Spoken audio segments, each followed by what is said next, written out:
সকলকে স্বাগত জানিয়ে আমি আপনাদের সঙ্গে আছি মোকাম্মেল হক। আপনারা দেখছেন উজালা বাংলা নিউজ। আজ আমরা চলে এসেছি উত্তর 24 পরগনার বসিরহাট সাংগঠনিক জেলার বাদুড়িয়া বিধানসভার মূলত যদুরাটি উত্তর অঞ্চলের এরিয়ায়। এই যে যদুরাটি উত্তর অঞ্চল, এই উত্তর অঞ্চলে আজকে বুরহানুল মুকাদ্দিম, যেহেতু তিনি আমরা প্রত্যেকেই তাকে চিনি, তিনি হচ্ছেন বসিরহাট সাংগঠনিক জেলার তৃণমূল কংগ্রেসের সাংগঠনিক সভাপতি। শুধু তাই নয়, তার পাশাপাশি বসিরহাট সাংগঠনিক জেলার সভাপতি। তার পাশাপাশি তিনি কিন্তু বাদুড়িয়া বিধানসভার তৃণমূল কংগ্রেসের মনোনীত প্রার্থী। তিনি বাদুড়িয়া বিধানসভা থেকে কন্টেস্ট করছেন। তার সমর্থনে আজকে এটুকু আমরা লক্ষ্য করলাম যে মুফতি আব্দুল মাতিন সাহেব, তিনি একজন জনপ্রিয় মুখ। শুধু তাই নয়, তার পাশাপাশি বসিরহাট সাব ডিভিশন থেকে শুরু করে পশ্চিমবঙ্গের মানুষ কিন্তু মাতিন সাহেবকে এক নামে চেনেন, কারণ তিনি একজন দক্ষ সংগঠক। শুধু তাই নয়, তার পাশাপাশি তিনি কিন্তু একজন বিশিষ্ট সমাজসেবী। কারণ বিগত যে দুর্যোগ সময়, তার মধ্যে উল্লেখযোগ্য আমফান বলুন, করোনা বলুন, এই যে দুর্যোগ চলাকালীন তিনি কিন্তু বিভিন্ন বিধানসভা ভিত্তিক তিনি কিন্তু দুস্থ অসহায় মানুষদের সাহায্যার্থে তাকে দেখা গেছিল। সেই মুফতি আব্দুল মাতিন সাহেব আজকে যদুরাটি উত্তর অঞ্চল যে এরিয়া, এই এরিয়ায় তিনি পথসভাতে আসেন লিটন মহাশয়ের সমর্থনে। শুধু তাই নয়, তার পাশাপাশি আজকে এখানে এটুকু এসে লক্ষ্য করা যায় যে এখানকার যে স্থানীয় সাধারণ মানুষ, তাদের উপচে পড়া ভিড় লক্ষ্য করা যায়। একটা পথসভা ঘিরে এখানে হাজার হাজার কর্মী, তৃণমূল কংগ্রেসের কর্মী, মূলত হাজার হাজার মানুষ এই পথসভায় তাদের উপচে পড়া ভিড় লক্ষ্য করা যায়। শুধু তাই নয়, তার পাশাপাশি আপনাদেরকে এটাও দেখাবো, যেহেতু মুফতি আব্দুল মাতিন সাহেব, তাকে দেখার জন্য সাধারণ মানুষের উপচে পড়া ভিড় লক্ষ্য করা যায়।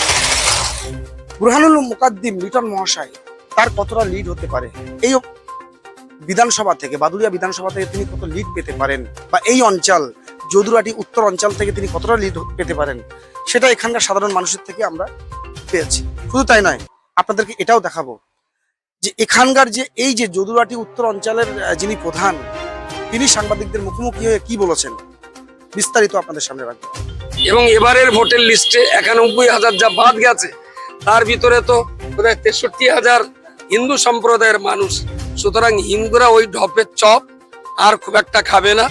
এরপরে যোগী আদিত্যনাথ আসলে হিন্দু সম্প্রদায় কোনোদিন তার কাপড় খুলে না নেয়, আমাদের যেন এটা কখনো দেখতে না হয়, তার অপেক্ষায় আছে। দেখুন, জয়ের ব্যাপারে যারা লড়াই করেন তারা তো আশাবাদী, সবাই আশাবাদী। যিনি হয়তো 500 ভোট পাবেন, তাকে জিজ্ঞেস করবেন, তিনিও বলবেন এক চান্সে বেরিয়ে যাচ্ছি দাদা। যিনি হয়তো মোটামুটি কত ওই 1030 পেতে পারে খুব টেনে টুনে, তিনিও হয়তো বলবেন দাদা দারুণ সুযোগ, এবার একটা মিনিস্টারি হওয়ার সুযোগ আছে, অথচ মুখ্যমন্ত্রী তারই না। তো এক একজন এক এক রকম মন্তব্য করতেই পারে, কিন্তু গঠনমূলক যদি সমালোচনা বা বিশ্লেষণ করতেই হয়, তাহলে আমরা আশা করতেই পারি লিটনদা লক্ষাধিক ভোটে জিতবেন বা তার কাছাকাছি। অনেক ভোটার তো এবার বাদ গেছে, সেই জন্য সুনির্দিষ্ট করে বলাও মুশকিল। এটা নির্ভর করবে আমাদের ভোট কর্মীরা কত বেশি পার্সেন্টেজ মানুষদেরকে এনে ভোট করাতে পারবেন তার উপরে। কারণ অনেক ভোটার বাদ গেছে, ডিলিট হয়েছে, তারা তো ভোট দিতে পারবে না। সেজন্য অন্যান্য বার যেখানে 80%, 85% ভোট করতো, এবার ভোট কর্মীদের লড়াই করতে হবে 90 থেকে 95% ভোট করাবার জন্য। যদি সেটা করাতে পারেন তাহলে নিশ্চয়ই 1 লক্ষের কাছাকাছি চলে যাবে, বেশি হতে পারে, নাহলে মোটামুটি 60-এর নিচে আসার কোনো সম্ভাবনা আমরা দেখছি। বাদুড়িয়া বিধানসভায় একেবারে বুরহানুল মুকাদ্দিম লিটনের সমর্থনে আপনাদের ঘরের ছেলে একেবারে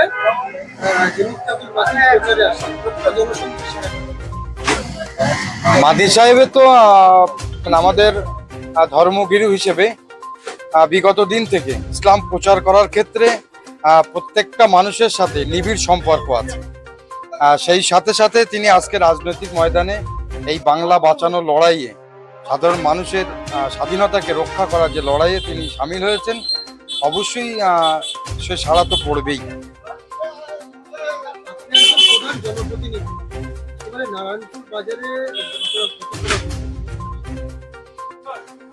আপনারা তো দেখেছেন এই রাত 10টার প্লাস হয়ে গেছে, তবুও এতজন মানুষ এখানে উপস্থিত। সর্বোপরি আমরা সাধারণ মানুষের জন্য বিগত পঞ্চায়েত নির্বাচনে পরে বডি তৈরি হওয়ার পর থেকে সাধারণ মানুষের পাশে যেভাবে আমরা থেকেছি, সাধারণ মানুষের সুখ দুঃখের সাথী হয়েছি, যেভাবে মানুষের উন্নয়নের কাজ করেছি, সে সাড়া তো অবশ্যই আমাদের সাথে আছে। আর আজকের মানুষের উপস্থিতি সেই সন্ধ্যা থেকে, মাগরিবের নামাজের আগ থেকেই প্রোগ্রাম শুরু হয়েছে। আর এতটা রাত পর্যন্ত এতটা মানুষের এখানে সমাগম, তো বুঝতেই পাচ্ছেন মানুষ কতটা সাড়া, কতটা সহযোগিতা আমাদের করছে। কুতুবুদ্দিন ফাতেহ কি ঠিক? একদমই না, আসমান ও জমিন তফাৎ। বুরহানুল মুকাদ্দিম জমিন থেকে উঠে এসেছেন, রাজনৈতিকের যে মাটি সেই মাটি থেকে উঠে এসেছেন। তিনি কিন্তু ওই মানে কোনো নেতা তল্পি বয়ে বেরিয়ে কিন্তু নেতা হন, কিন্তু জমিন থেকে মানুষের সঙ্গে মিশে মানুষের সুখ দুঃখ সাথী হয়ে এই জায়গায় এসেছেন। অতএব তার সঙ্গে কোনো তুলনাই হয় না, তুলনা করা মানে বৃথা।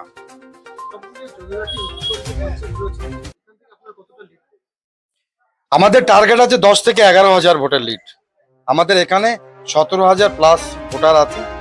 আমাদের ডিলিট বা যে সমস্ত অ্যাডজুডিকেশনের মধ্যে বিচারাধীন আছে, বিচারাধীনে আমাদের 1000 ভোট মতন, 900 কতটা আছে, এটা বাদ দিয়ে আমাদের পোল সম্ভবত 15,000 প্লাস পোল হবে। অতএব এই পোলের মধ্যে তৃণমূল কংগ্রেস এখানে 11,000 প্লাস তৃণমূল কংগ্রেস একাই পাবে। এই বিধানসভায় কতটা লিড পাবে? বাদুড়িয়া বিধানসভায় বর্তমান যে পরিসংখ্যান আছে, আমরা 70 থেকে 80,000 ভোটের ব্যবধানে এখন জিতে আছি মোটামুটি। আমার নাম জাহিদুল হক বৈদ্য, আমি যদুরাটি উত্তর গ্রাম পঞ্চায়েতের প্রধান। কথা সব তাদের কোনো জমির মানে পায়ের তলায় মাটি নেই। এখানে ব্রিজ 100 কোটি টাকার উপরে মমতা বন্দ্যোপাধ্যায় দিয়ে মানে উন্নয়ন করেছে, সেখানে কাটাকাটি ব্রিজ বন্ধ হবে কি জানি। মানে 600 কোটি কোটি টাকা দিয়ে কাটাখালীর মানুষের উন্নয়নের জন্য, বিশেষ করে কাটিহাট মানুষ আর এপারের মানুষ একাকার হয়ে গিয়েছে। এখন ব্রিজ একটা মানে উদ্বোধন আগামী দিন মমতা বন্দ্যোপাধ্যায় ক্ষমতা আসার পরে হবে, অলরেডি চালু হয়ে গিয়েছে। সেই জায়গায় যারা বিরোধীরা বলছে তাদের এসব ফালতু কথা আমরা ধার ধারি না। এই নারায়ণপুরে একেবারে কত সভা হচ্ছে বুরহানুল মুকাদ্দিমের জনসংযোগ সারা হচ্ছে। নারায়ণপুরের মানুষ হাজী নুরুল সাহেবকে দুহাত ধরে আশীর্বাদ করেছিল, দুহাত ধরে দোয়া করে বিপুল ভোটে জয়লাভ করেছিল। সারা বাদুড়িয়াতে আমরা যেভাবে নেতৃত্ব দিই, সেই জায়গায় আমি দেখেছি এখান থেকে আগামী দিন 1 লক্ষের অধিক বেশি ভোটে আমাদের বুরহানুল মুকাদ্দিম লিটন সাহেব জয়যুক্ত হবে। এটা খালি সময়ের অপেক্ষা।